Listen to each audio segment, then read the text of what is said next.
immigration laws, particularly with Trump's deportation plan, it has come more essential than ever for us to ensure that all our family members who do not have citizenship are protected. The Safe Sheet is part of the effort. As many of you know, the deportation policies could potentially affect many people in our communities, and it's important that we stay ahead of these risks.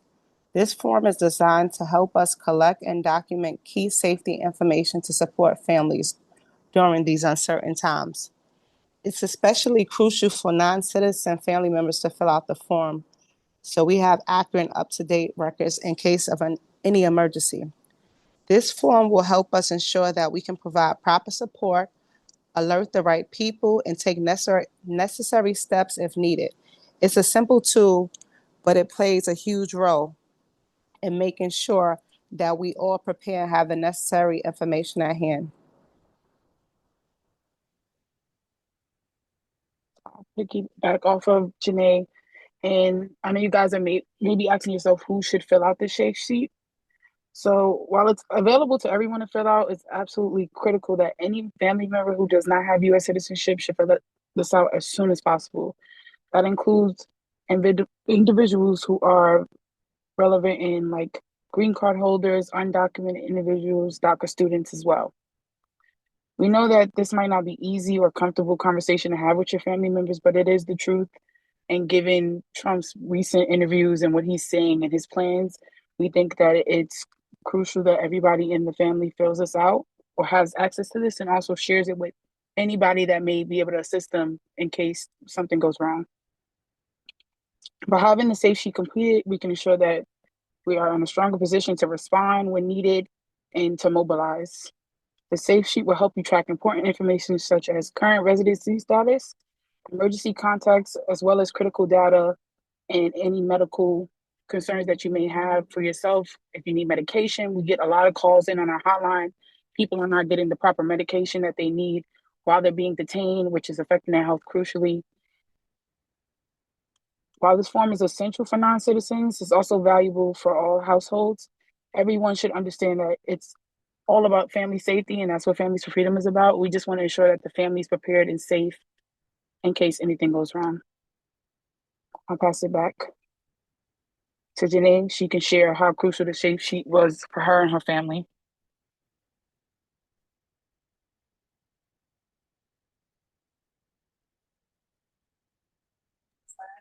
Can everyone hear me? Yes, we can hear you. Okay. For those of you who don't know, my former spouse and the father of my children, Gene Montreville, was detained multiple times between 2005 to 2018. He was deported under the Trump's administration. If he didn't have his crucial information on this document, we would not have been able to share it with like the detention centers to let them know that he has high blood pressure and he has other medical ailments. Once someone is placed in a detention center, it seems like all of their rights are gone. But with this safe sheet, I was able to share it with the people in charge in a detention center, and I was able to share it with the media. So they was able to assist me with making sure Gene received all of his medical items that he needed. A lot of families feel that, especially undocumented families, they feel that if they don't commit any crime, they don't have to worry about these things. But unfortunately, being in America without proper status is considered a crime. And Trump stated numerous times that he's going to start deportation on day one. This form can help mothers set up plans for their children because some moms may be undocumented and their children are citizens.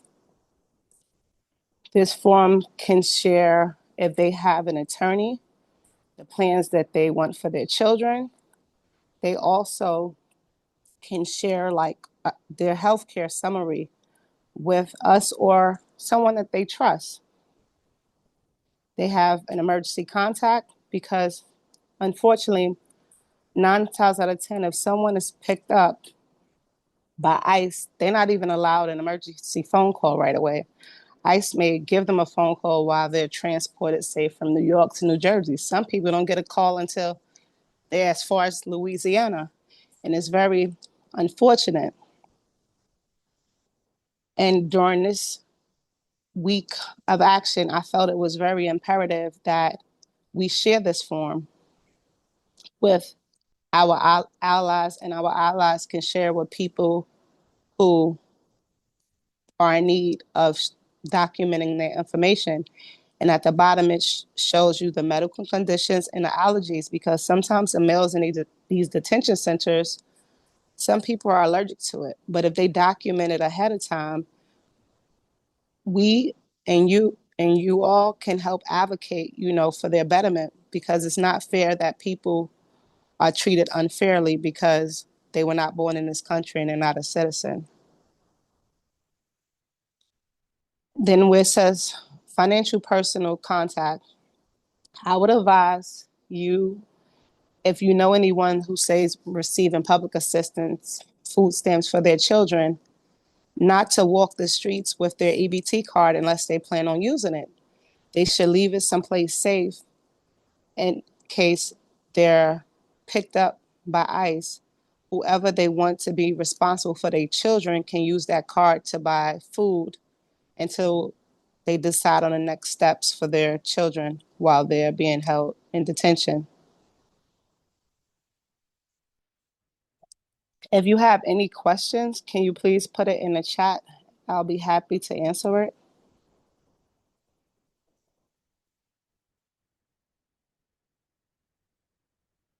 Someone from our team will share the link in the chat so you can have a copy of the link also. And if you need Spanish translated sheet as well as Creole or French, we do have those available. And if you need any other language, we'll be happy to create and share with you guys. Just drop it in the chat as well.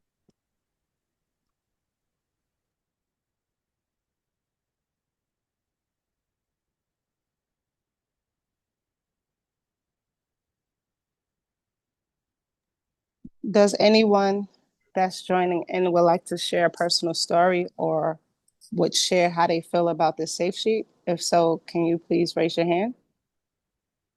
You guys can also share if you guys have any other sheets like this, or how do you guys keep track of information when it comes to your membership?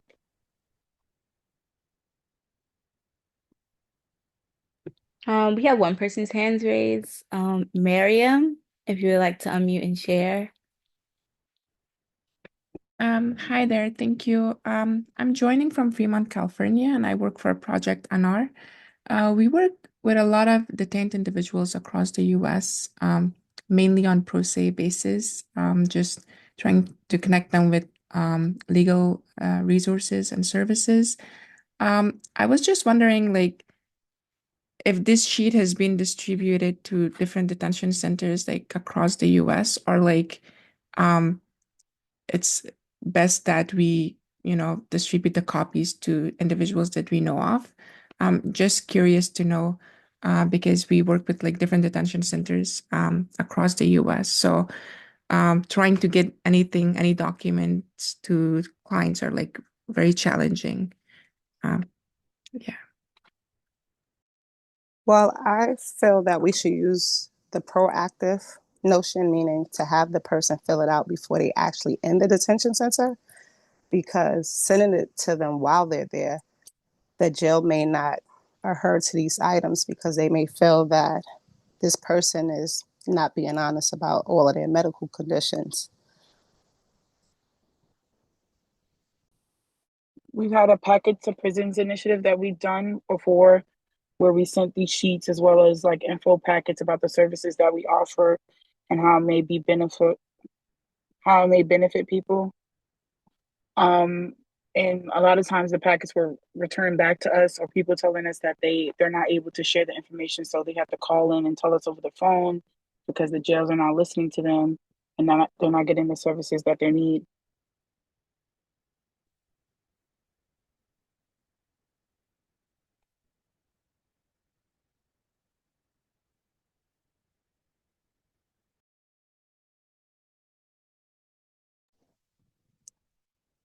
Alice, I just read your disappointment, but unfortunately, our staff member that speaks Spanish was not able to attend the training today. But if you have anyone that needs it to be translated, we can schedule a special training for them in Spanish, whatever language they speak. I'll share my email address inside of the chat.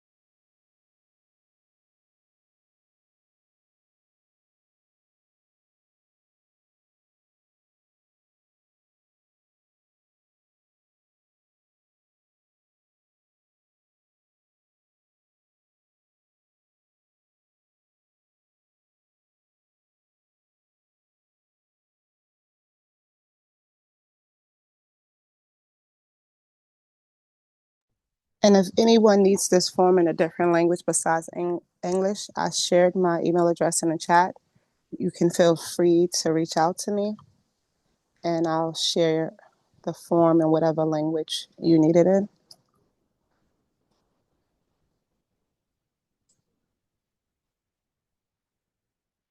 Does anyone else have any questions? We have the forms available. It's not allowing me to attach it in the chat for some reason. But Janae dropped her email, and I'll drop mine as well. We can forward it right over to you guys.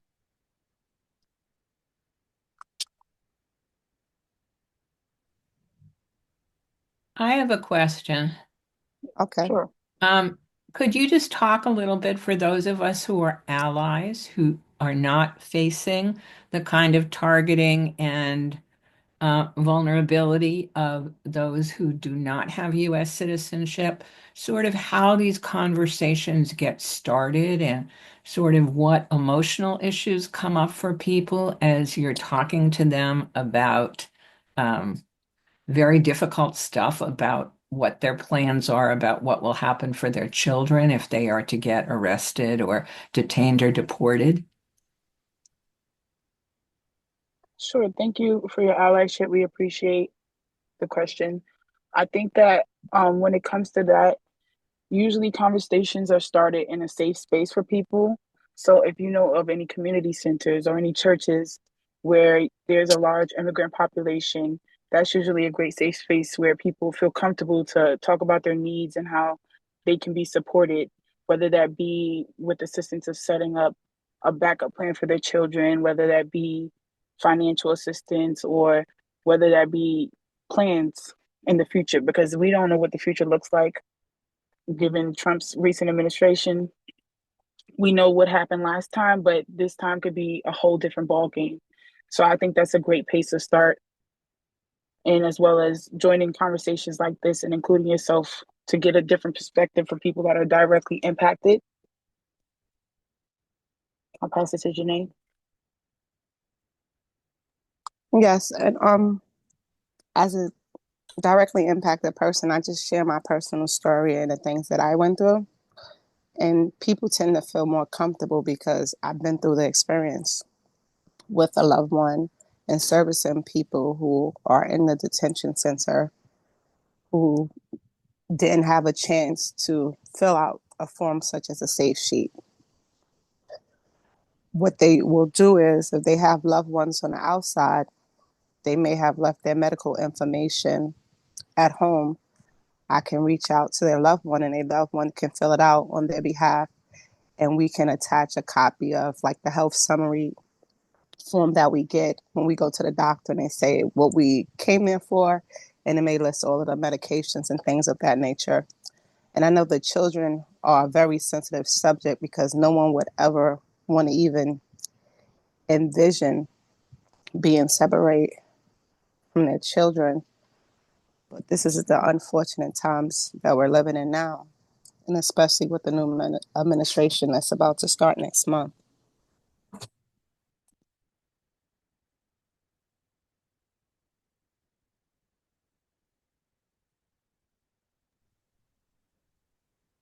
Does anyone else have any questions?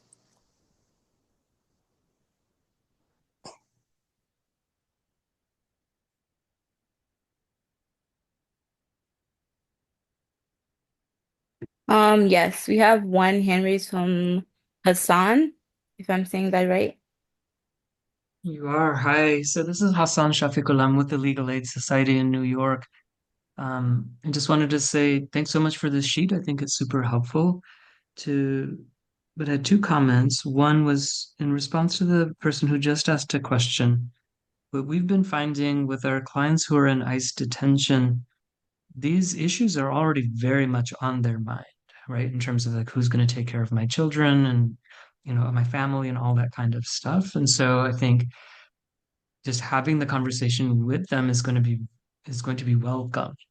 One of the things that we're focusing on right now, trying to get together before the inauguration, is an advanced planning for non-citizen parents toolkit for making plans for the care and custody of children in the event of immigration enforcement.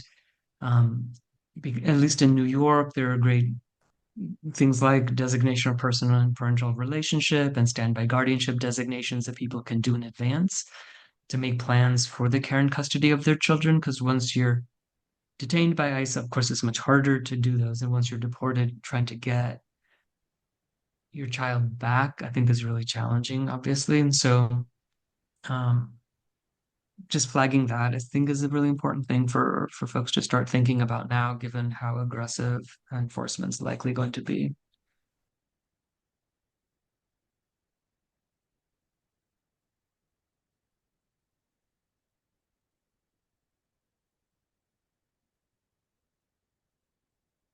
I Thank you, definitely Hassan, for sharing. agree.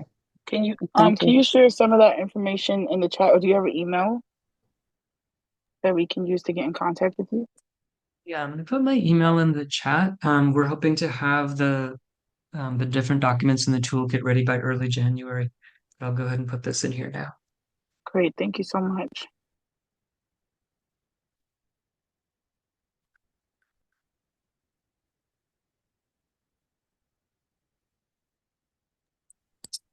Yes, and I saw something on social media. I don't know what state it was, but it says something to the fact if you know anyone undocumented, whether you see them at school or work, to call this number. So we have to be willing to have these uncomfortable conversations because this is not something that we're going to say, what if it happened? He's already saying this is what he's going to do.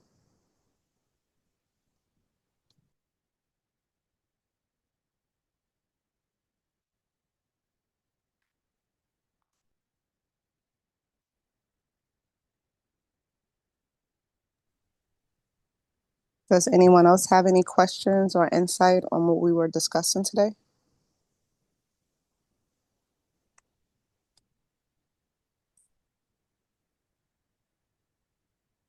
Yes. Hi. Meryl. I hope I said that right. Hi. Yeah, I am hearing, and I'm just wondering if anyone else has heard this too, that there are DoD plans for detention centers already, so it's not typical in Queens that contracts have already been given out.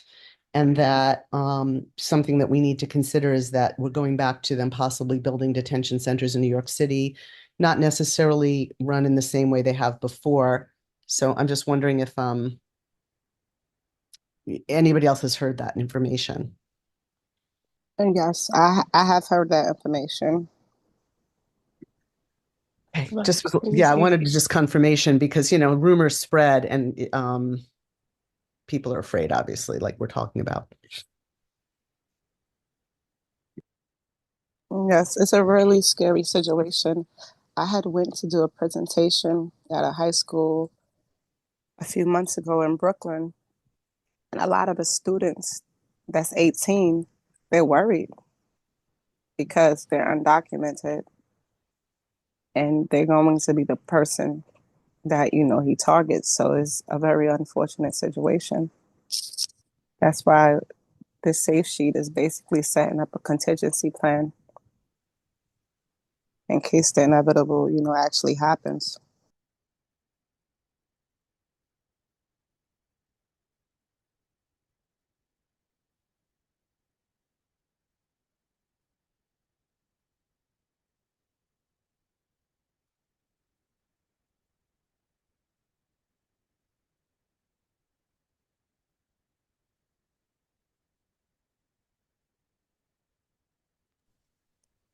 Does anyone else have any questions or updates for us?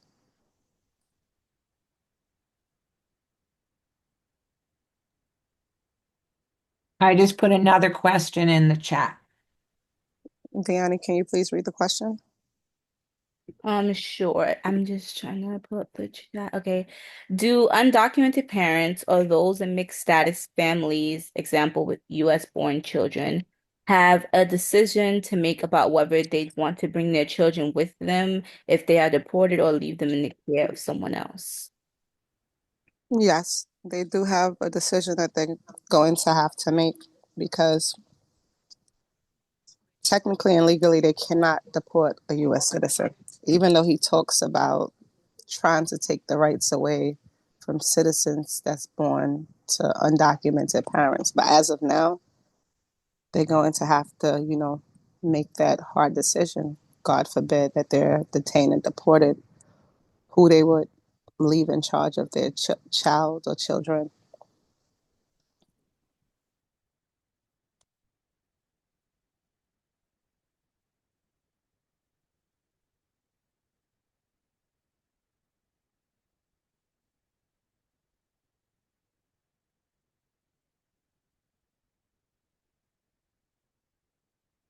Um, yeah, and I would also just like to add in that he does have like a fear tactic where he is telling families if in order to avoid things like this, he suggests that they take their children with them if they have to leave and if they end up having to be deported. But I think the key with safe sheets like this is like, for example, when you give it to organizations like us or other um care centers that you feel safe sharing this information with, even if you do have to make the tough choice of or know someone who has to make the tough choice of leaving their children behind if they're US born.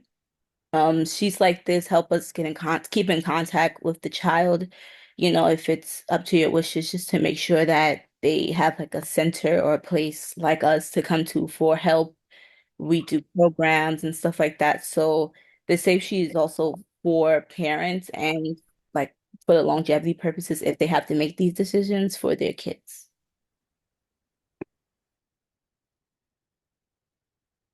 Hassan also shared in the chat that the toolkit that they're going to be sharing will have travel permission by the non-citizen parent to allow someone to travel with the child to reunite with the parent.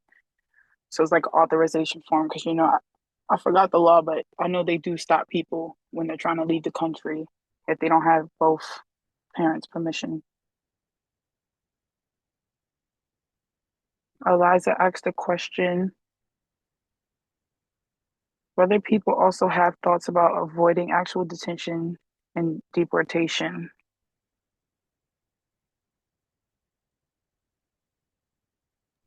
Can you repeat that question?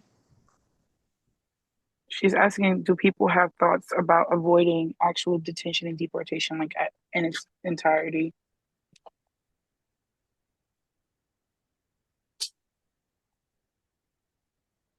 I think it's a good question. I would say my thoughts now is just to see how he's going to approach this. Is he going to start with people that already have final orders of deportation, or is he going to just come after everyone that's undocumented? Yeah. I think that, like Deani said, Trump is spewing a lot of lies through the media as scare tactics to scare people. So I don't I don't think anybody really knows what to expect exactly. We just have to be prepared to mobilize against it just because of the last time he did deport a lot of people. I know especially in New York City, like ICE was outside just picking people up like he said he was gonna do. I don't think he can just ship families back like he's saying, but I think he's going to start targeting specific groups of people.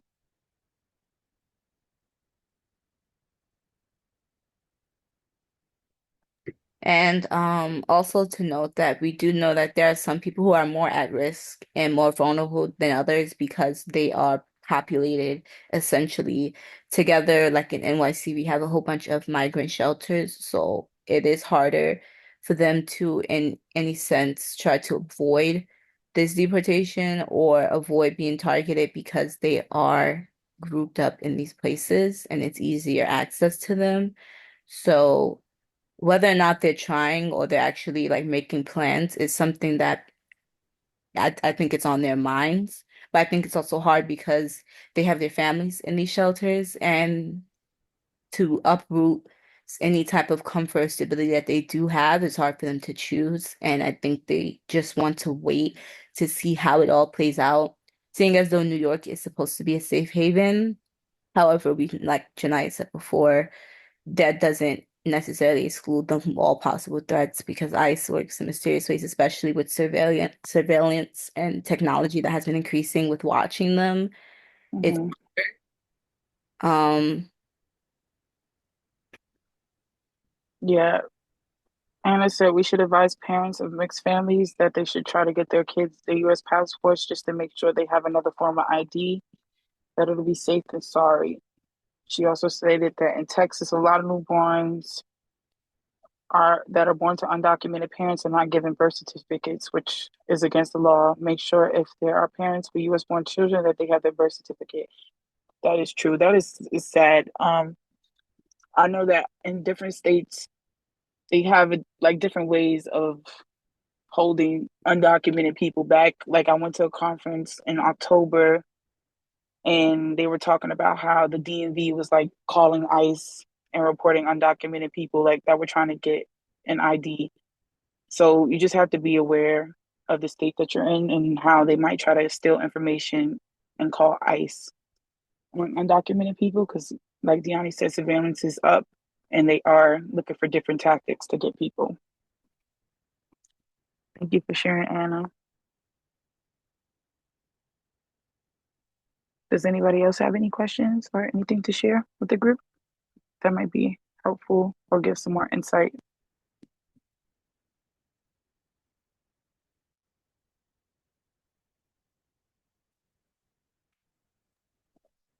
I have my hand up. I'll just unmute myself if that's okay. That's fine.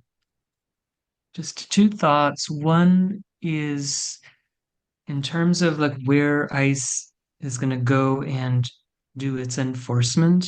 There's been this memo in place since 2011 where they said they generally don't go into sensitive locations like churches and schools and hospitals and funeral homes. There's been talk among the Trump people of doing away with that and saying no place should be a safe place from enforcement. So I think we're going to see some pretty aggressive enforcement in places like that, which is disgusting. Last time they were arresting people in and around New York State courthouses Yeah. because they figure let them go through the metal detector and appear at their, court date, whether it was housing, criminal, or family court, and then plainclothes ICE officers would be there as soon as they checked in. They would just like grab the person. Um, the other thing is somebody had asked in the chat about like avoiding detention, which I think most of us would hope could happen. I just want to caution that as advocates, if we tell somebody to not check in with ICE or whatever, like if we actively tell them do this to avoid detention or detection, um, if that gets found out, that's a violation of the federal harboring statute. I'm just putting here in the chat our sanctuary fact sheet that talks about the federal harboring statute, which is super broadly written. And so a lot of things that folks might want to do to help protect people could run afoul of it. So just to be super mindful of what's okay and what's not okay. Thank you for sharing that. And I agree. We do know that when people go to check in, it's like it doesn't feel like a good space. Like we've done accompaniments and we've seen how they treated people and how even security guards are disrespectful and how they're violating their rights. We just have to be aware of how we try to help people because we don't want to make a bad situation worse. But also accompaniment is another good way of support. So if you or your team has the ability to accompany people to check-ins, that's always a good effort. Just in case something does happen, someone will be there to come relay the message and be there in support of the person that has to check in. So keep that in mind as well.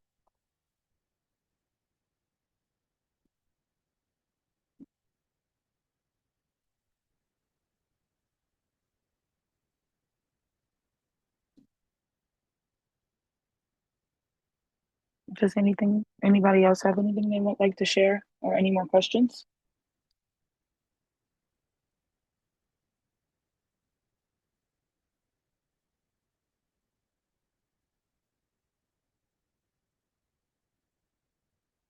Merrill said the talk is that Trump will sign an executive order to use the Patriot Act, calling asylum seekers enemy incumbents or terrorists.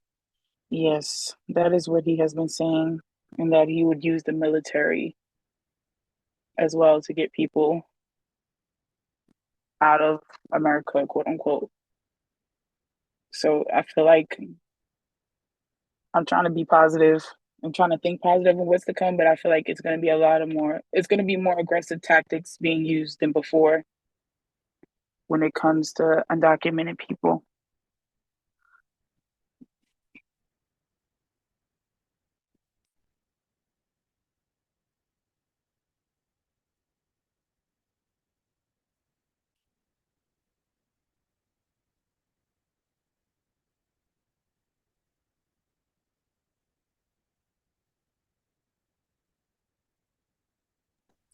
Hi, and as far as accompaniment, Families for Freedom, we do accompany people to like important appointments like immigration courts and things of that nature. So if you have someone in the tri-state area that needs assistance, feel free to share my email address with them.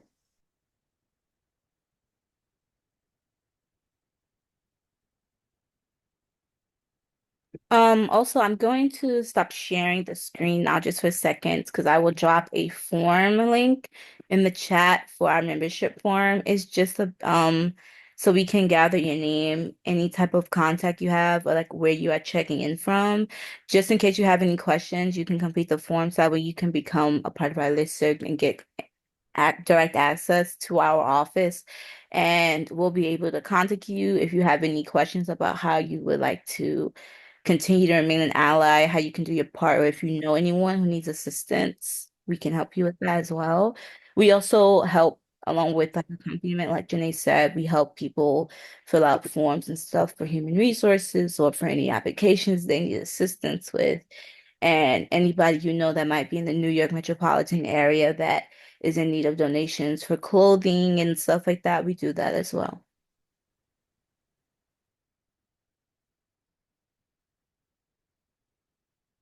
Alice asks, does anybody know if there has been history in the U.S. of people providing sanctuary in their homes? Does anybody know if that's happened in the United States? I'm quite sure it is, but the people that I know that do it, they do it quietly because that is harboring a fugitive, and if they get caught, they can face criminal charges. Hassan said, typically in churches, note that for sanctuary to not run afoul of the federal harboring statute, the sheltering of undocumented people must be public and not a secret. So yeah, so usually it's done in conjunction with a media strategy.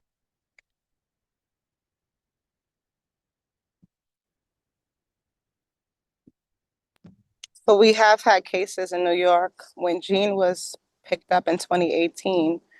They were trying to get Ravi Rockbear, who was the former executive director of the New Sanctuary Movement, and they were outside of the church waiting for him to come outside of the church. Fortunately, once Jean let me know that he was picked up by ICE, I sent out a blast email, and Ravi had to basically take sanctuary in the church for a few weeks until it was time for his check-in, and then they detained him at his check-in.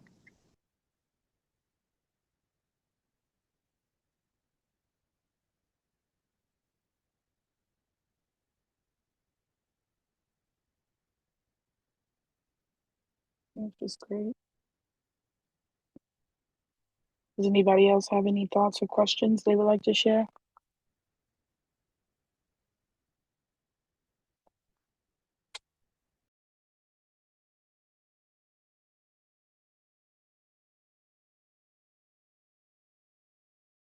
Yes, I will drop both links in the chat floor.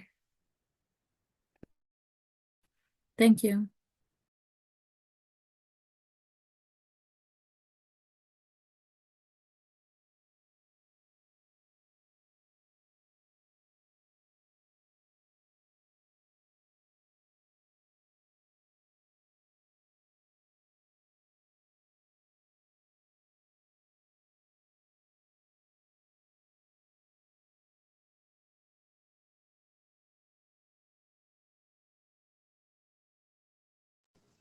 And another tip that you can share with someone that has to check in with ICE or who's at risk is to maybe write their a telephone number of an emergency contact, because nowadays with cell phones, I know for myself personally, I barely can remember a number, but they can write the number like on their arm someplace.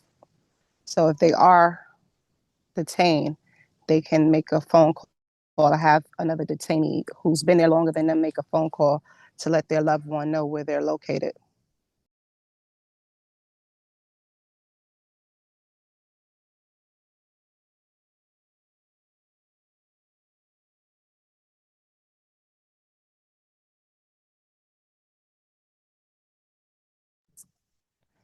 If there isn't any more questions, we're going to end a bit early. I anticipated it was going to end early, but I allotted 2 hours just to have time to speak to any and everyone.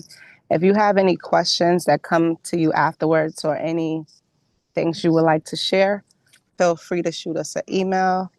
I hope everyone have a great day and stay safe. Take care. Thank you, everyone.